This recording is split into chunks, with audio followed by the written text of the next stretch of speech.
When equipment breaks down and operations come to a halt, every single second counts. So why is your maintenance team spending 60% of their time doing anything but turning wrenches? MaintainX is the AI-powered maintenance and asset management system that helps your team get back to actually fixing breakdowns. No more searching for manuals. No more hunting down parts. No more drowning in paperwork. With MaintainX, your team can access manuals from anywhere, create new procedures in minutes, and turn voice notes into clear and complete work order feedback. What used to take hours now only takes minutes. Keep your operations moving and your wrenches turning. Join over 13,000 maintenance teams that are already fixing more and filing less. Try MaintainX for free today. Go to maintainx.com/AI. That's maintain and the letter x.com/AI.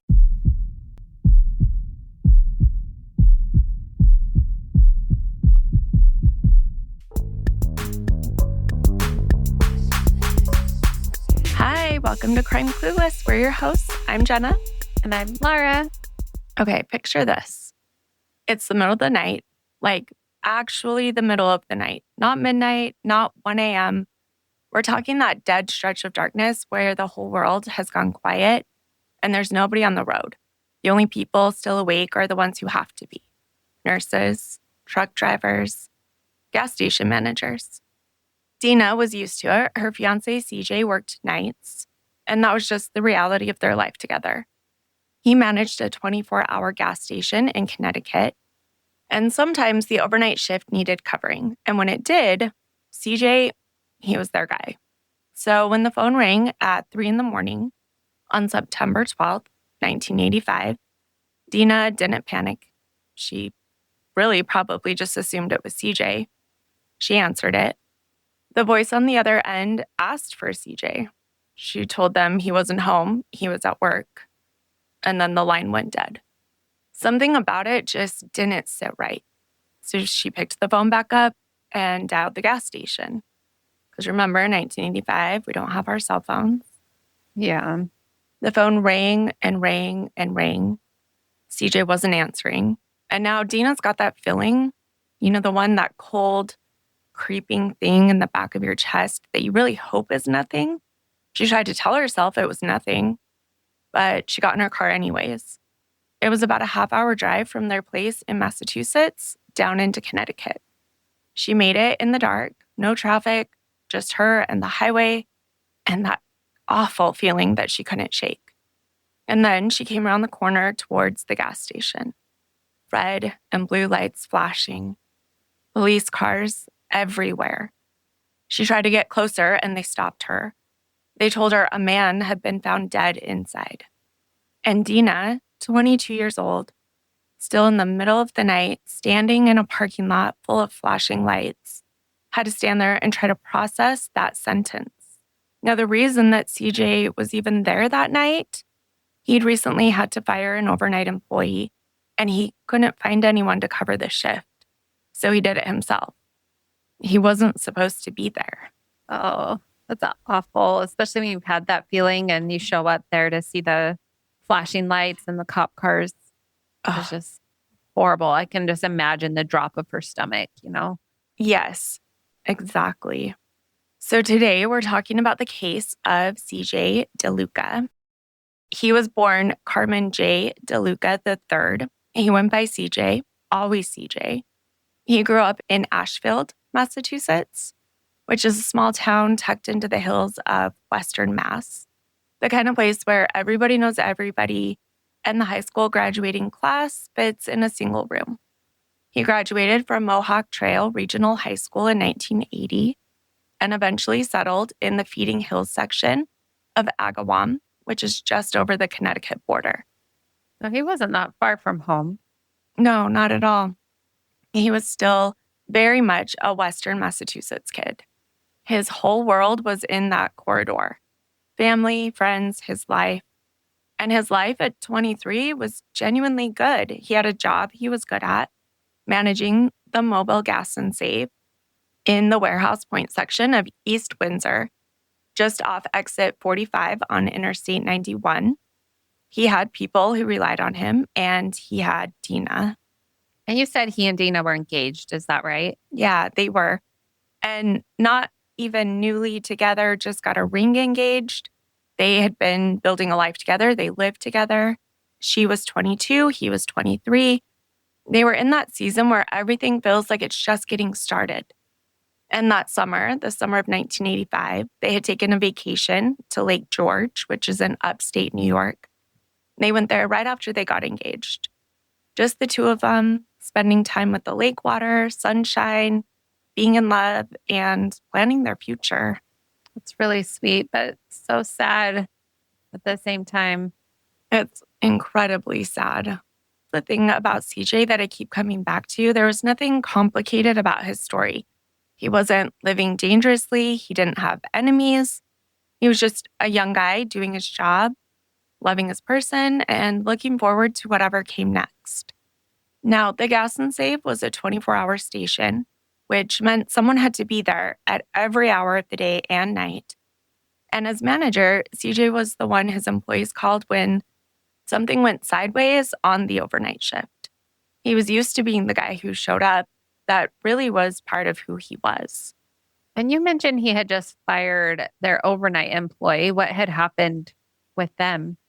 Yeah, not long before all of this, CJ had let the overnight guy go. He had found out he was selling drugs at the station during his shift, and CJ geez. wasn't having it. Yeah. Yeah, of course not. Good for him. Yeah. It was Not the good right call. situation. Right.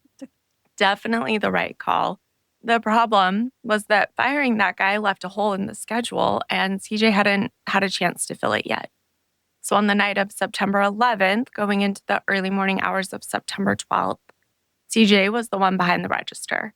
Not because he had to be, not because it was his job exactly, but again, that's just who he was. He would always step up if there was a gap, which really is what made him extra good at managing this station. And he was there alone. So overnight, there's usually just one employee there. Yeah, usually. I think it's pretty slow, especially at that 3 a.m. So. Right. Yeah. So let's talk about that night. It's around 2:30 in the morning, September 12th. A man named Vincent is on his way home. He decides to stop and get gas at the Gas and Save, which, again, the station that CJ manages. And immediately, something feels off. How so? Well, the pump is off and there's no attendant outside. This is a full service station, so someone is supposed to come out and help you. And that's the whole thing. So Vincent goes inside to find somebody, and that's when he sees him. CJ is face down on the floor. That's so awful. So this gas station, they have to come out and pump the gas for you. Yes. Is that right? Yep. Which was everywhere in New Jersey when we lived there. And, a lot would close at 7. So, Yeah. the ones that are open if you're out later for whatever reason. Yeah, that's how it was in Oregon too. Interesting. Yeah. And if you got out and tried to pump your own gas, they would come running over. Yeah. Like, no, Don't touch it. don't touch it. That's the same in New Jersey. And I would forget sometimes because I was not used to having someone else pump my gas. Well, there were several times where we would pull up and we'd sit and wait, Right. and no one would come. And we're, from somewhere where that we would pump our own gas. So we'd get out and then they would appear like from behind the store, like Yeah. come running, stop. You have to wait for me. You have to wait. We're like, well, then come out when we get here. Right. I'm sure that's the feeling that Vincent had when he got there and no one's coming out and the pump's off. I'm You sure. can't do it yourself. Yeah, for sure. Now, when he goes in that station, he can't see any obvious injuries from where he's standing. He doesn't see blood, but he gets closer and he notices this frothy substance around CJ's mouth. And he knows. He runs back outside to his car, finds a dime, and calls the police from the payphone. A dime. Right. Oh, the times. Officers respond within minutes. They confirm that CJ is dead. And then they call in the state police major crimes unit because This is East Windsor, Connecticut. It's a quiet town right off the highway. This is not the kind of thing that happens here. The medical examiner determines the cause of death, a single gunshot wound to the back, one bullet. And when they do the autopsy, they find out just how devastating that one shot was. It pierced his aorta, his lung, and his liver. He didn't have a chance from a shot like that. So he was shot from behind. Mm-hmm. And the guy that came in didn't see any blood. Maybe it was bleeding underneath him. That's weird because it seems like there would be a lot of blood if it pierced his aorta. Might have been internally. Mm-hmm. I was thinking that same thing too. I found it interesting that he didn't notice. Yeah. Maybe. And he hadn't been moved somewhere else? Mm-mm. No. Mm. That's interesting because I feel like there would have been a lot of blood. Yeah. And maybe even from the back, even if it didn't come out just from the entry wound, I feel like it would have been bleeding from that. I wonder if you're wearing black, if you can't really tell how much. Had it happened a while before Vincent got there, or was it pretty recent? Yeah, I want to say it was pretty recent. Seems odd. Mm-hmm.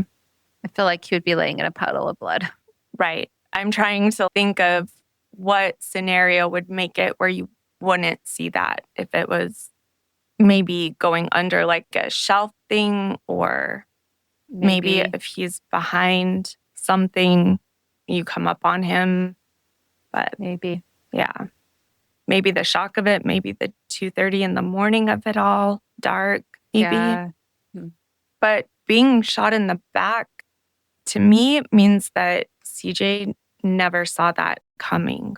Didn't even have a chance to hand over something or respond to it. Yeah. Police figure out pretty quick why Dina got that terrifying phone call.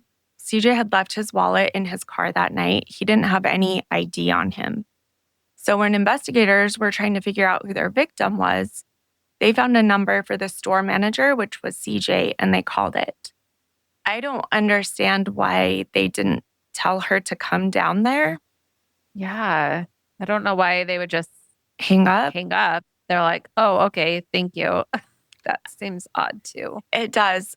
I'm not sure if they weren't still entirely sure if it was CJ and they didn't want to freak her out, or maybe they didn't know her relationship to him because she just answered the phone based off of the phone number for the store manager. It could have been a roommate or...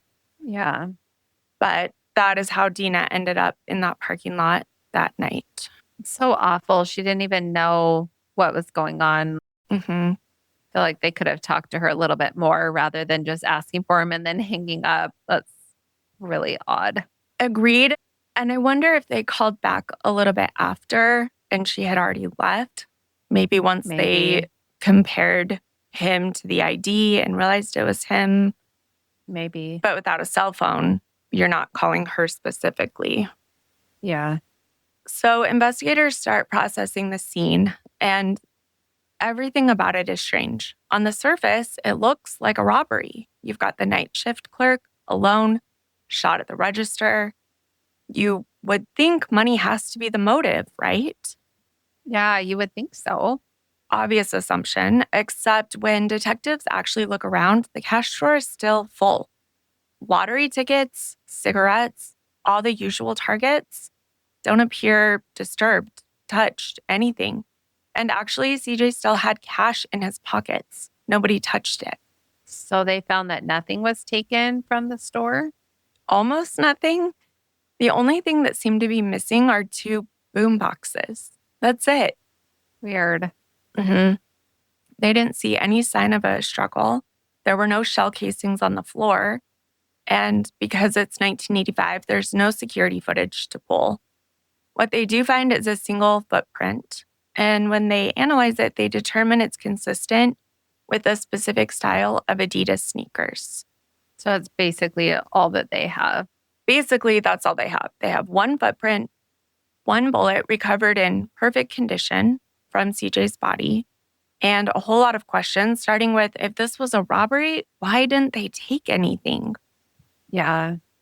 And they're not going to have to wait long for an answer, because about 3 hours after CJ is found on that floor, as the sun is starting to come up and Dina is actually sitting in a nearby hotel lobby waiting for CJ's parents to make the drive, police get another call they need to respond to. So it's early morning now, just before 6 a.m. A man walks into an AM/PM convenience store in a town called Orange, Connecticut. He just wants his morning coffee. He's a regular. He knows the drill. He walks up to the counter, waiting to be rung up, and nobody comes. Where's the attendant? Is it the same thing where there's just one person on duty there? Yeah, that early still. He's wondering the exact same thing. He waits another moment, still nothing. And then a hand comes up from below the counter and slams on top of it. Oh, I bet that scared him. Yeah. This man looks over and he sees the attendant on the floor. He runs out, same thing, calls police. When they get there, it's immediately clear he's been shot. His name is Craig Sutton. Was he still alive when the police got there? He is. He's alive, seriously injured. He'd been shot twice, once in the midsection and once in the foot. But he survives. And that detail, Craig surviving, matters enormously in this case, because Craig can talk to them. He can tell investigators exactly what happened to him. The detectives who are still working CJ's scene get word about this second shooting, and they get this feeling. 2 young men, both alone, both manning the register at gas stations in the middle of the night, both shot, 2 separate towns, but they are less than 3 hours apart. Yeah, that can't be a coincidence there, right? Right. That's exactly what Detective Scott Roberts, who would later become the lead investigator in CJ's case, described as that gut feeling you get when you've been doing this long enough. He said, you don't typically get that in sleepy Connecticut, in 2 separate towns that really aren't known for having a lot of shootings. It was just highly likely that they were connected. So some of the detectives working CJ's case actually drove down to Orange to look at Craig's scene themselves. And the similarities were hard to ignore, but also there were differences. Like what? 2 big ones. First, money was taken at Craig's station. So this one did look like a robbery in the traditional sense. And second, as we just mentioned, Craig was still alive, which meant he could describe exactly who walked through that door. So he was able to see the person who came in and attacked him? Yes. And he had a pretty good description. He told police his attacker was a Black male, somewhere between 5'8" and 6 feet tall. Now, in further reporting, they nailed down that height to 5'8". Very slender. He looked to be anywhere from 18 to 25 years old. He was wearing a do-rag, a light brown hip-length leather jacket, dark pants, and a black hat. Craig described it as kind of like a Pittsburgh Pirates cap, a black painter style. That's actually a pretty good description that he had. Yeah, really detailed. Craig wasn't done either. He also told police exactly what happened. The man came in alone, pulled out a handgun, pointed it at Craig, and said, "This is it. Give me the money." So Craig turned towards the register, started to open it, and then he heard a gunshot. He didn't even realize at first that he'd been hit. He just grabbed the cash drawer, put it on the counter, and the guy said, "Hurry up, get me the money or I'll shoot you again." Oh, so he shot him before as he's trying to get him the money? Yeah, before he had even fully got the cash drawer out.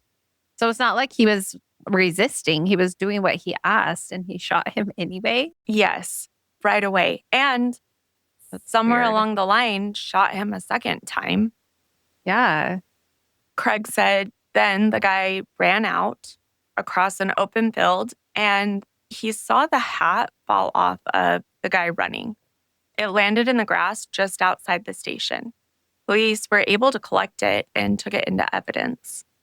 Craig saw the shooter get into the passenger side of a silver, full-sized, early 1970s Cadillac. And the Cadillac had been waiting for him in the field.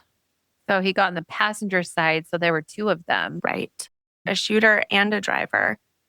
It was especially important that Craig had been able to see him get into the passenger side because investigators knew right away the guy wasn't working alone. Detectives sent both bullets to the lab, the one recovered from CJ's body and the one recovered from Craig. And 12 days after CJ's murder, they got their answer. Is it the same gun? Same gun.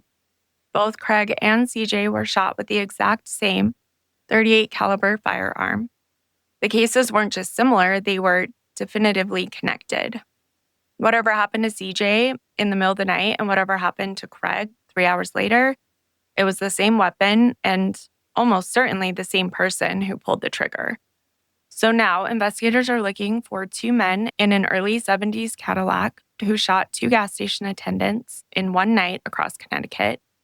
They take Craig's description, they put together a composite sketch, and they put it out to the public. Now, before anyone comes forward to say they recognize that sketch, it gets one layer more complicated. Oh, that's not good. No. 2 days after CJ and Craig are shot, there's a third incident. Oh, they're going on a spree here. So 2 days later, Craig is still in the hospital, and police get called to another AM/PM convenience store. This one is in Windsor, Connecticut, a different town, but still within the same corridor, still close to Hartford. And this time, it's the middle of a Saturday afternoon. So not overnight this time. Not overnight. Or during a high-profile time. Exactly. And that might tell you how emboldened these two were getting. Here's what happens. A young man walks into the store, picks up a can of Pepsi, puts it on the counter. The clerk thinks she's just ringing up a customer. And then he shoves her, grabs approximately $200.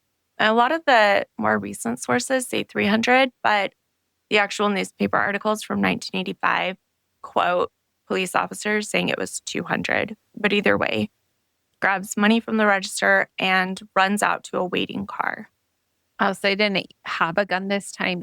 It doesn't seem like she saw a gun, like he didn't pull one out. So he didn't threaten her or right, anything? A different MO. And, this is a female working compared to males in the first two. Maybe he thought he could get away with just shoving her really hard and taking it. Did she get a description of him? She did. But we have something even better than that. The car, though, that this guy runs out to is a stolen vehicle with stolen plates on it to disguise it. And that detail sounds familiar to officers. Police respond fast. Officers who are already nearby get the call quickly enough that they actually catch up to the suspect's car and a chase begins. So they almost got them at the store. Yeah, they almost did. The chase ends in Hartford when the car crashes. Two men jump out, split up, run in opposite directions, and both of them vanish. Gone. Oh, wow. Yeah. Wow. Now, the car is stolen. The plates are stolen from a completely different car. There's nothing to trace back to whoever was driving it. It seems like investigators are right back to square one, except...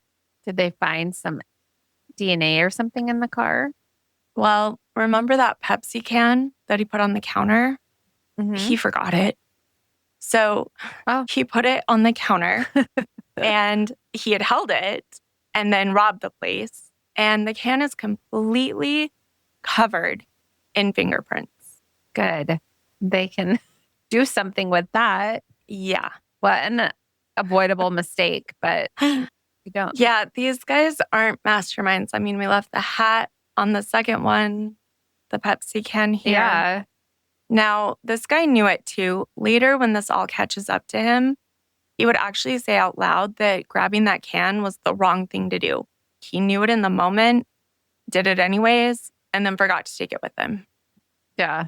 Like, who does that? Right. Like, and he's not wearing gloves. Nope. not wearing gloves. Another mistake. He could have been wearing gloves and touched all kinds of things. And no fingerprints. They could have got his fingerprints from the cash register if he was touching things in there that he didn't take too. Just not firing all neurons. No, we're not. And we're not thinking clearly. And I want to say maybe not used to getting caught, but the fingerprints go through the system and investigators wait. Now they have 3 incidents: CJ's murder, Craig's shooting, and this robbery, all within about 48 hours, all in this same stretch of Connecticut, all involving 2 men and a getaway car. And there's one more piece that connects them even before the fingerprints come back. An overnight attendant at another local station tells investigators that on the night CJ was killed, he noticed a silver Cadillac with at least 2 people inside, driving past his station multiple times, slowly, like they were sizing the place up or something. Oh, I bet that was scary in hindsight. Absolutely. After all of this happened. I bet it was kind of scary in the moment too. Going, okay, I've got 911 on speed dial. Yeah. Did the lady at the last place, did she give the same description of the guy as Craig did? Yeah, she did. So it was the same person. They think so from the description. But when it comes down to it, it still is a little bit vague. When they actually, in one of the newspaper articles after CJ's murder, a reporter asked the chief of police if they had any suspects. And this was before the next 2. But his response was, "Do you have a phone book?" They were thinking it could be absolutely anyone. Yeah. When that 4th station attendant came forward, police knew that these weren't random, unconnected crimes. This was a spree. They have 2 men moving through Connecticut, looking for gas stations with lone attendants working overnight. CJ Station, Craig Station, the Windsor AM/PM, and possibly others that they had looked at and passed on. CJ just happened to be at the wrong place at the wrong time on the wrong night. And again, the reason he was there is because he's a great guy who covered the shift when nobody else could. Yeah, so sad. I kind of thought it was going to be something with the guy he had fired at the beginning. Oh, yeah. I bet they looked into that guy right away. I would assume so. Yeah. Within a month of CJ's murder, investigators are going to get a break, a real one. Someone comes forward and they don't just have a theory about who did this, they have names. So it's October 1985, which is about a month later. Detectives get a visit from a confidential informant. Now, I want to be clear about what that means in this context. This isn't somebody who just called in a tip saying they heard someone or saying that they possibly recognized the person in the sketch. This is someone who apparently had direct access to the people involved. Someone who was close enough to know things that hadn't been made public, which is why they put so much into this. And what they told investigators was specific enough that they took it very seriously. What did they know that wasn't public yet? Actually, I don't think that's even been released yet. Oh, interesting. Yeah. What did they tell them? They gave police 2 names, William Spikes and Douglas Whitehead. Both men were from the Hartford area, within about an hour's drive of all 3 incidents. Both had criminal records, and in fact, both had recently been released from prison. Spikes had served roughly half of a 14-year sentence for manslaughter. Whitehead had gotten out after doing time for a string of robberies. So definitely not first-time offenders here. Not even close. And here's the other thing. These men had known each other since childhood, and they'd served time together in prison. According to this informant, they were now roommates and had been carrying out robberies together in different parts of Connecticut. So they have a history and definitely a pattern, it seems like. Yes, all of that. Yes. But what the informant said next is what really made investigators sit up straight, because this person didn't just say they thought Spikes and Whitehead were involved. They said that Spikes had told them directly in conversation after the fact that he and Whitehead had robbed an all-night gas station in East Windsor, right next to the highway. So he was telling this person that they had done it specifically. Yes. And more than that, the informant said that Spikes had told them he had shot that boy. Those were the words. And that boy, meaning CJ. Ugh, it's just chilling and disgusting that they're like bragging about it almost. Right? That part really gets me. Yeah. The informant also said that both men wore Adidas or Pumas, which you'll remember matches the sneaker print found at CJ's scene. They also said they had personally seen Spikes with a .38 or a .357 handgun shortly after CJ's murder.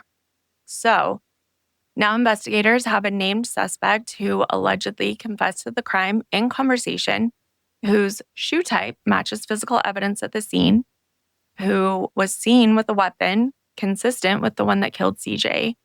That is quite the lead they've got.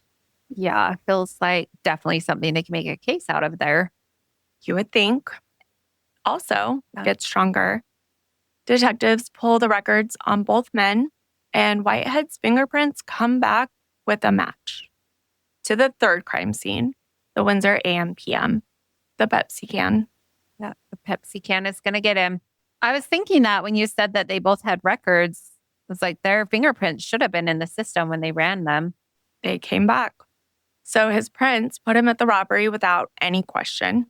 And then investigators look at the composite sketch that Craig had helped put together, the description of the man who shot him in orange.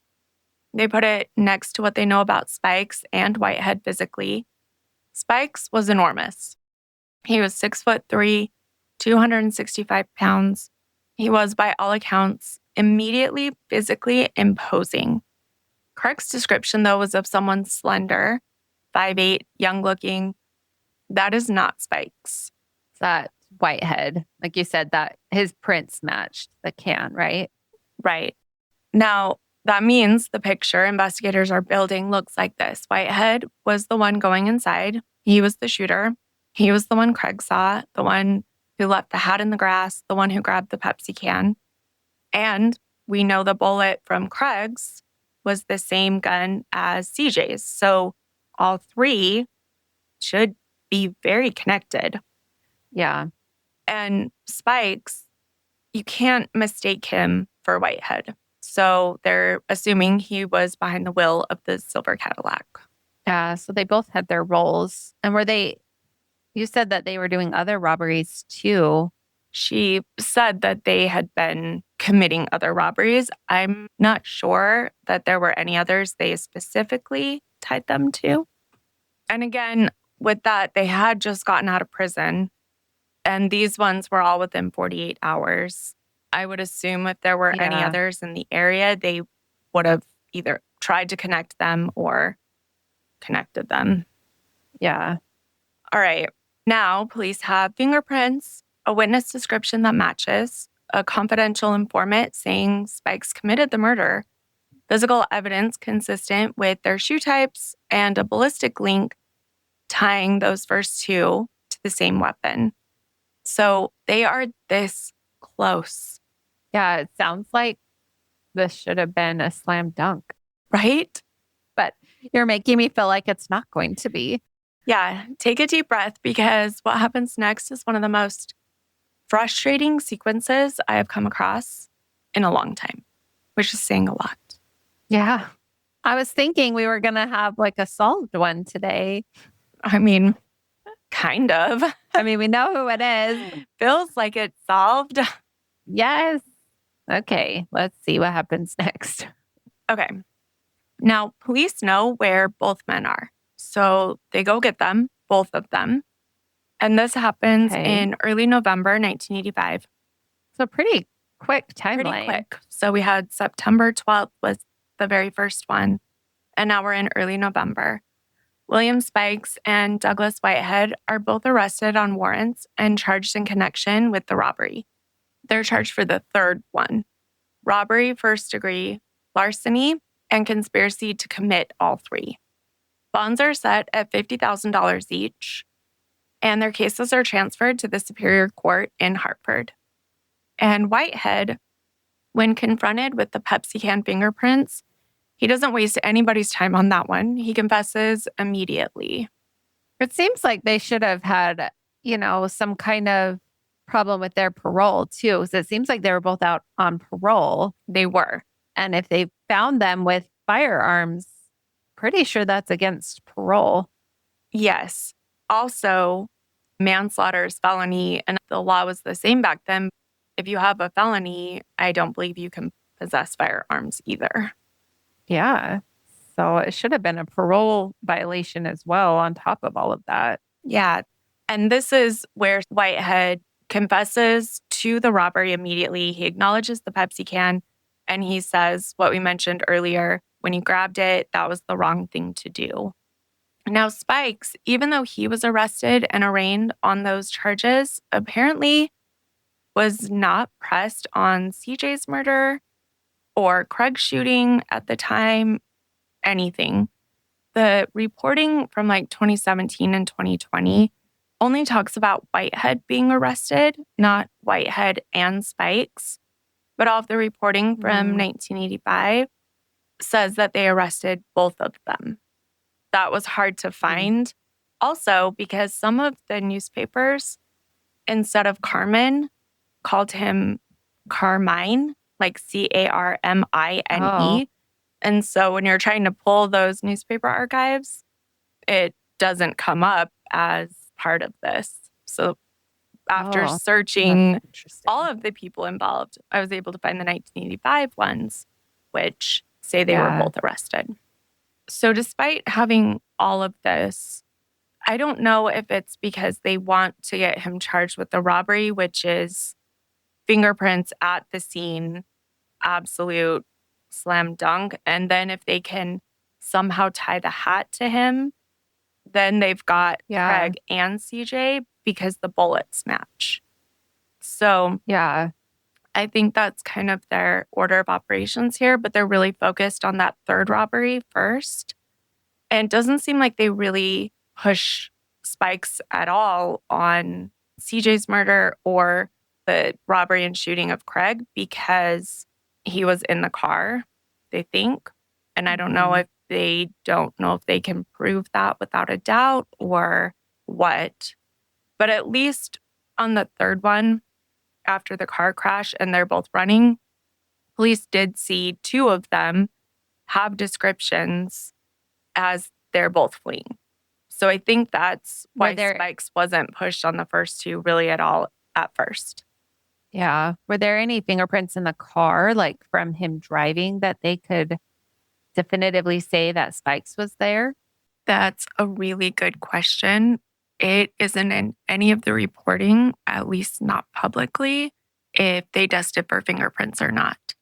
I would think that they did, but also the officers did see both of them running, and maybe they had the descriptions that they needed, because you would think if they're doing fingerprint testing, his fingerprints are in the system.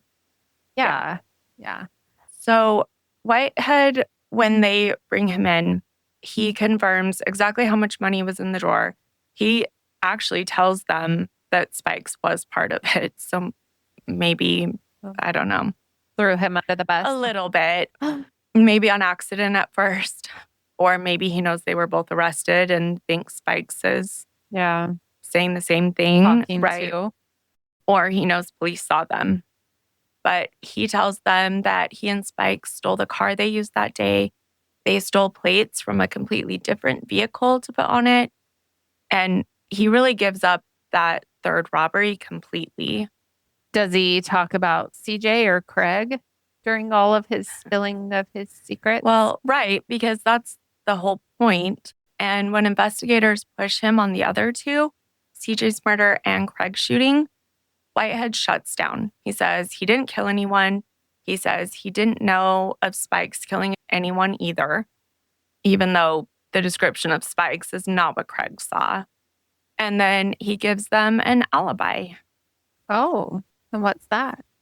He says he wasn't even in Connecticut when CJ was killed. He says that after the Windsor robbery, he got on a bus to go to New York City and that he'd been in New York the whole time, which by the way, not that far from Connecticut, and that he had nothing to do with whatever happened in East Windsor or Orange. Okay, but how's that an alibi? Because the Windsor robbery was after, right? Yep, exactly. The robbery happened on September 14th. CJ was murdered on September 12th. So even if White had left for New York on September 15th, that is not an alibi. He was still very much in Connecticut when CJ died. His alibi isn't an alibi at all. Yeah, the timelines don't work up there. Did the investigators catch that? This is the part that is going to make your head hurt.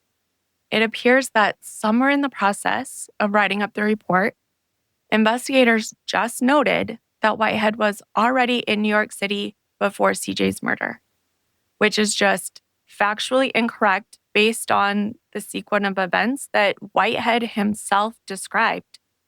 It honestly looks like a clerical error. Someone got the order of events backwards.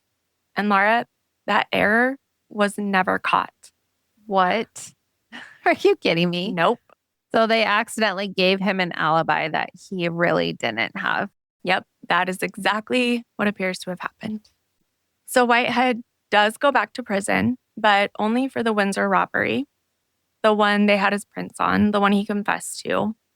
And CJ's murder and Craig's shooting just stay open.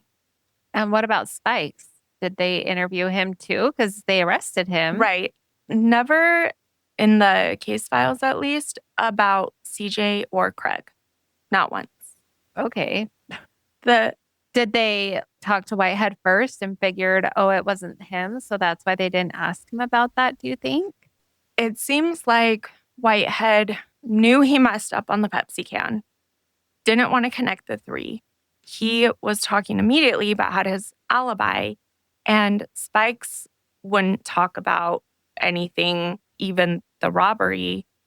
And for some reason, they never tried to figure out where he was when CJ and Craig were both shot. Okay. I wish they could see your face right now. Complete disbelief. Yeah. The man who an informant says admitted to shooting CJ, who said out loud he shot that boy, never questioned. Investigators at the time apparently felt they didn't have enough to confront him, I guess. And so Spikes walked. I'm not sure he even went to prison for the robbery because he didn't do it. Was Spikes the one that said he had shot the boy, or Whitehead? Because it seems like Craig described Whitehead. Yeah, Whitehead. But the informant was saying that they were both talking about it. So they had some kind of confession, like a secondhand confession. Mm-hmm. They had someone who they told they had done this. Exactly. This is something that doesn't quite add up. We know the informant told police that Spikes admitted, at least in conversation after the fact, that he shot CJ. A direct quote, supposedly, "I shot that boy."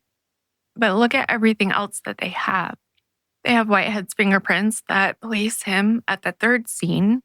And when investigators compare the composite sketch from Craig's shooting, the one built from an eyewitness who survived and got a good look at him, the sketch doesn't match Spike's at all. Like we mentioned, Spike's is quite a bit taller, 6'3" compared to 5'8". Craig described someone slender, and Spikes is said to have an imposing stature. There's always the possibility that Spikes went in the first time and didn't want to go in the second time, and they both used the same gun, but we don't have an eyewitness in CJ's murder.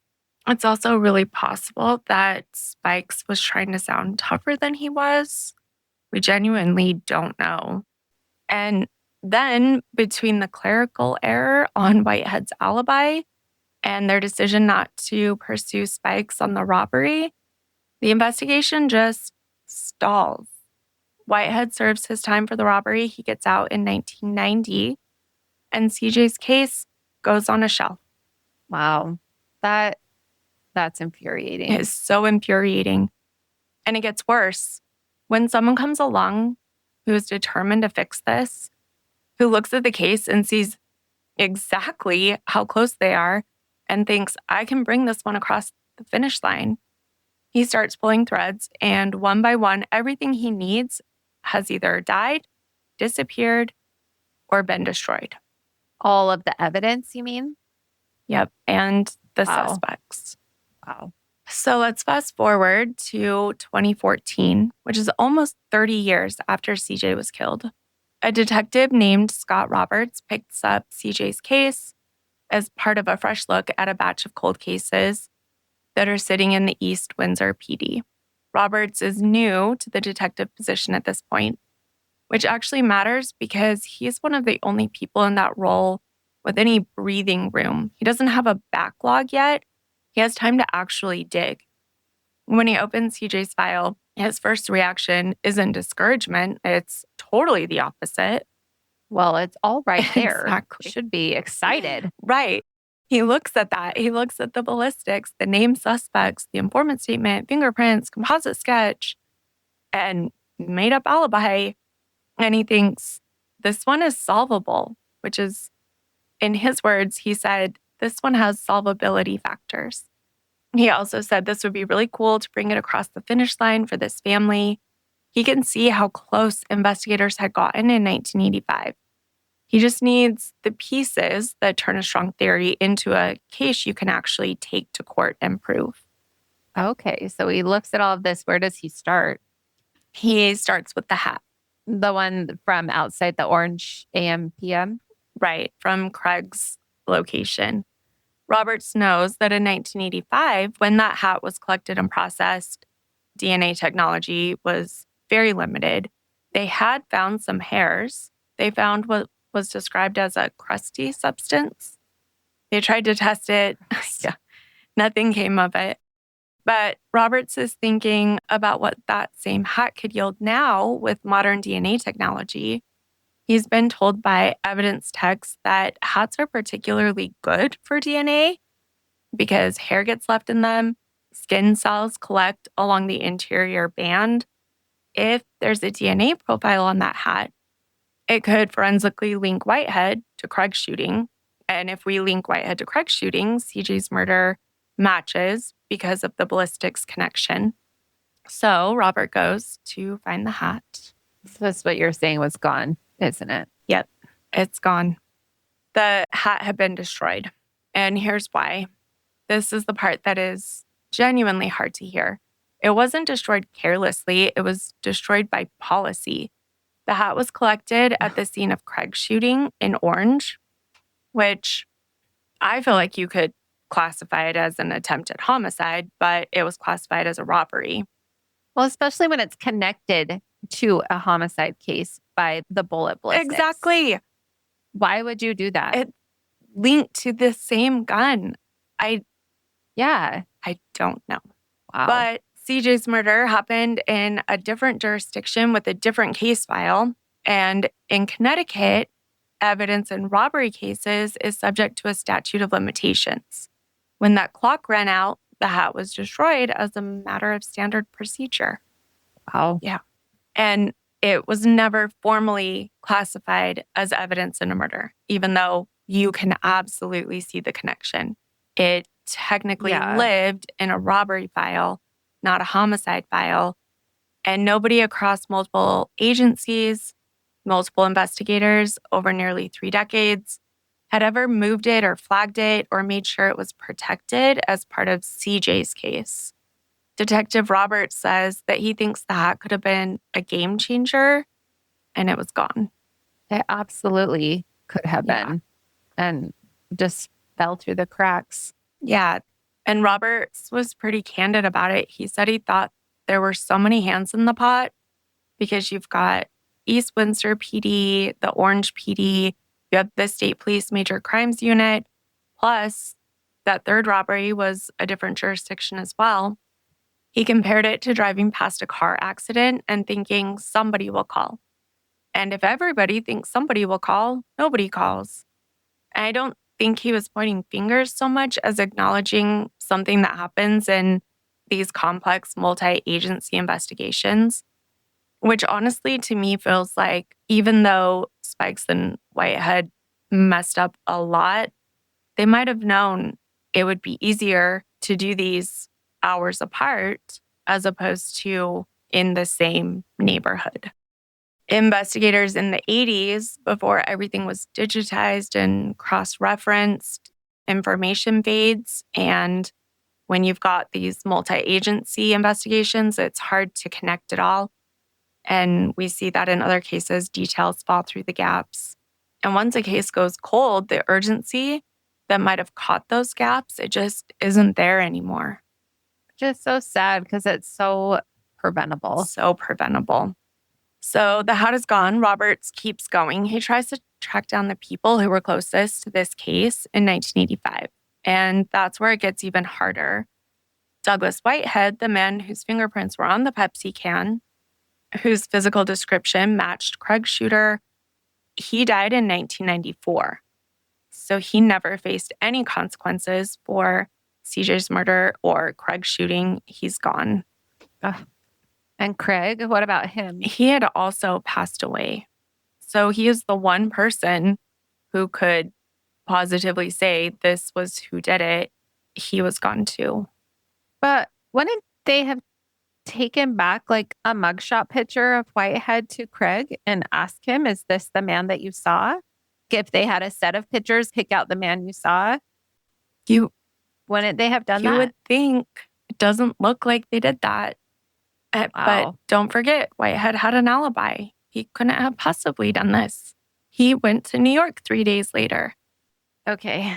There's no mention anywhere of Craig ever being shown a photo lineup with Whitehead in it. The composite sketch is the only identification tool that's ever referenced. And they have Whitehead in custody. They had his photo. They already had his fingerprints placing him at a related scene 2 days earlier. It seems like the kind of step you would take, even if Whitehead said he had an alibi that you're going with. Granted, an alibi that doesn't make sense, but it seems like a logical next step just to show Craig the photo and see what he says. Then go back and try to verify this alibi with the bus ticket or any sighting of him there or anything that would confirm this alibi. Just because someone says they got on a bus and went to a different city doesn't mean that they did. And maybe they did find a bus ticket because it's very possible he did get a bus ticket and go the day after that third robbery.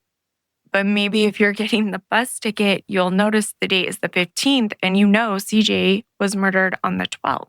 So Roberts decides, okay, I'm going to go look for the confidential informant, the person who came forward in October of 85, gave investigators who gave the names Spikes and Whitehead. He hits a wall there too. The original investigators never documented who the informant was. The file refers to them only as he or him. And honestly, in some reporting, she and her. No contact information, no way to find them. So they didn't even write down who it was. No initials, nothing. Yeah. Based on the details in the report and the apparent closeness to Whitehead, he suspects the informant may actually have been Whitehead's girlfriend at the time, and that the he and the him in the report might have been a deliberate way to obscure the informant's identity or another accident. So he tracks her down anyways. She's moved to Vermont. Robert drives up himself and sits down with her in the common room of her apartment building. It's really interesting that the reporting would have put he or him when it was a female. That's okay. What did she have to say? She says she doesn't know anything about a murder. She says she never told any detectives that Spikes admitted to killing anyone. And she tells Roberts that she was under the impression Whitehead was in prison when CJ was killed, which police know is not true based on his record. So she's either protecting him or genuinely doesn't remember or she's scared or something? Yeah, any of those things could be it. Roberts couldn't get anything useful from her. And so He closes that door and turns to the one person who is still alive, still findable, and who has never once been asked directly about CJ's murder, William Spikes. Finally, they're going to talk to him, but after so long. 36 years. Yeah. It's not until October of 2021. Detective Roberts exhausted just about every other avenue available to him, trying to find all of those people, the informant, some of the evidence. Roberts is sitting with this case, and he can see it so clearly. He knows what happens. He knows who was involved. He just can't prove it in a way that holds up. So he decides to make a decision, and he himself calls it a Hail Mary. Yeah. He tracks down Spikes. So Spikes is still in the Hartford area. He's still in and out of trouble. Small-time larcenies mostly. Roberts described him as a self-described hustler and a car thief. Someone who, by his own admission, would steal from his own friends. He didn't have many close relationships because of that. Yeah. Roberts said Spikes told him directly nobody trusted him because he would just take from anybody. It didn't matter who. Charming. Real charmer. But Roberts doesn't want to talk to him about a larceny. He sits down with Spikes. He starts asking questions. And here's where it gets both promising and maddening at the same time. Spikes admits that, yes, he did the Windsor robbery with Whitehead, the third incident. We know the AM, PM, the car chase. He confirms it. It's just like that. Oh, he's talking a little bit. Right, here. up to a point. Because when Roberts pivots to CJ, to the gas and save in East Windsor, Spikes denies it. He says he didn't kill anyone. He doesn't know anything about a murder. Whatever happened to CJ, he was nowhere in the area and had nothing to do with it. Of course. And Roberts can't compel him to say anything more. He doesn't have enough. Even now, even after everything, he does not have enough to make any arrests in CJ's murder. What he has is very strong circumstantial evidence, coherent evidence, but without Whitehead, without Craig, without the hat, it's just not enough. So he still walks out of that interview a free man. Yep. And this is the thing that Detective Roberts has been living with, that this whole case has been building towards and never quite arriving at. They know who did this. That's not the question at this point. They've got the fingerprints. They've got so much, the ballistics, everything. What's missing is one person, or maybe more than one person, who knew Spikes and Whitehead in 1985, who was around them in Hartford that fall, who heard something, saw something, maybe saw the gun, maybe heard Spikes talking about what happened. Somebody who has been sitting on that information for almost 41 years now. And no one's come forward or anything else. No, nobody has ever come forward. Not yet. And the yet matters because Detective Roberts hasn't closed this case. He's still working on it.